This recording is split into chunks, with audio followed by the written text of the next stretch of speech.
Flags at the White House are at half-staff honoring Senator John McCain, who passed away at the age of 81. In Arizona, late last night, a procession near his ranch honoring the maverick of the Senate. Soon, all Americans will have a chance to pay their respects. Alicia Acuna has been all over the story, probably very little sleep as she has tried to bring us some important details with some outstanding reporting. As always, she is live in Phoenix right now with the details. Good morning. Good morning, Ed, and I'm pretty sure you've had about as much sleep as I have with your amazing reporting, I must say. But good morning to all three of you. And what I can tell you is that what we do expect is to see multiple ceremonies and services, a variety of ways that Americans can pay their respects to this American hero. Here in his home state, there will be church services for Senator John McCain, and he will lie in state here in the Capitol building that is right behind me. Last night, we saw his motorcade on the path to the mortuary in Phoenix, the senator making his final departure from his beloved ranch in Cornville, a sanctuary for the family where they shared so many memories and were by his side in the end. He represented the people of Arizona and Washington for 36 years, and when news surfaced of his passing, some paid tribute outside his home and back in Phoenix when the hearse arrived. From here, the nation will have the opportunity to pay its respects. Senator McCain is expected to lie in state in the Capitol Rotunda in Washington. That will happen later this week. After that, he will receive a full-dress funeral service at the Washington National Cathedral, where Vice President Mike Pence will reportedly attend. McCain's alma mater, the Naval Academy in Annapolis, Maryland, is where McCain said he wanted to be buried. And according to his website, that wish will be fulfilled. The man who lived a life of service to his nation in both the military and Congress will be interred at the cemetery there. One thing this morning, guys, I will tell you, his father and his grandfather, both four-star admirals, are buried at Arlington National Cemetery, but the senator wanted to be where it all started for him. All Back right. to you. A wonderful tribute indeed. Alicia, we appreciate your reporting. Mike Huckabee, former governor of Arkansas, familiar face here, and he's been talking about John McCain. He was on last night, and you were reflecting on kind of the softer side as well. We saw him as a senator, war hero, as we've been talking about. I mentioned that I ran into him on a plane in Boston during the 2016 campaign, and all he wanted to talk about was baseball because he liked Paul Goldschmidt, the slugging first baseman for the Arizona Diamondbacks. You and he shared a love of barbecue, as I understand it. Well, he was in Little Rock campaigning back in 2008. We were together. We went to a barbecue restaurant, a place locally known here that he loved the barbecue. So he wanted to spend time back in the kitchen, talking to the chef, finding out what temperature they cooked, what kind of wood did they use, how long did they cook the pork butts and the ribs, and what did they do.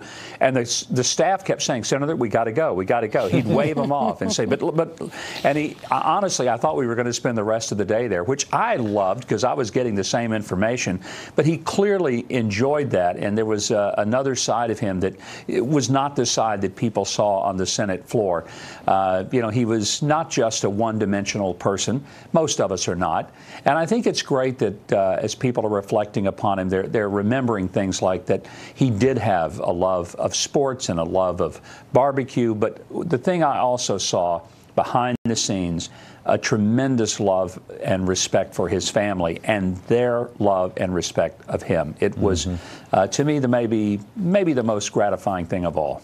So important. So true. Governor, let me just turn to a topic that we are about 72 days away from the midterm elections. And President Trump was touting this economy. The bull is still running, the longest running bull market. And in that speech at Columbus, Ohio, where you've probably spoken numerous times, he was saying there's a real choice here between staying with the opportunities I've created this economy or the Democrats, which are merely a resistance.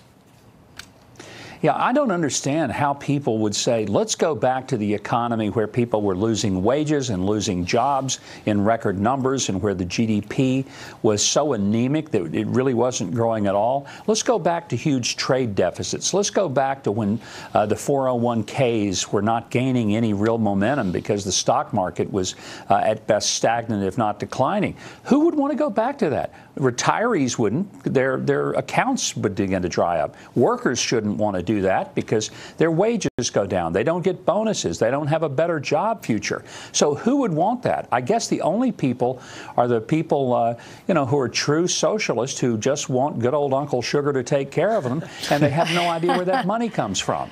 They have no idea. And they should want a better economy, because if they want the government to take care of them, the government's got to have some money. And taxes that people pay on better wages and salaries is where that money comes from. I think we've got an economic ignorance in this country that is staggering.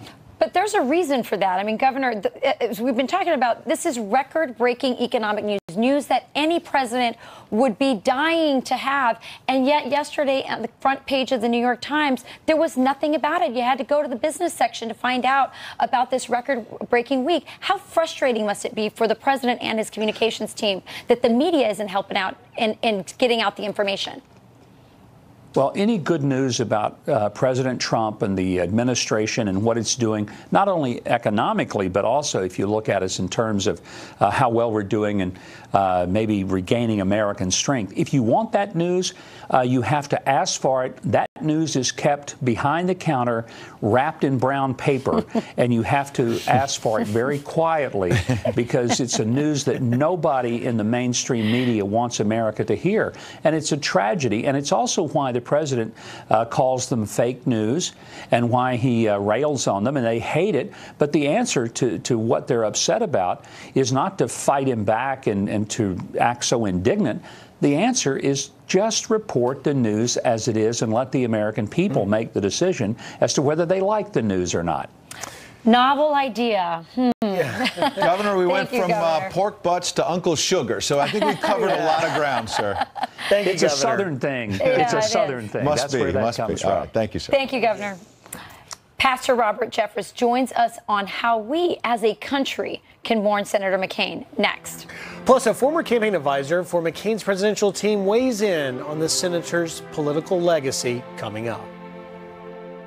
What greater cause could we hope to serve than helping keep America the strong, aspiring, inspirational beacon of liberty and defender of the dignity of all human beings and their right to freedom and equal justice?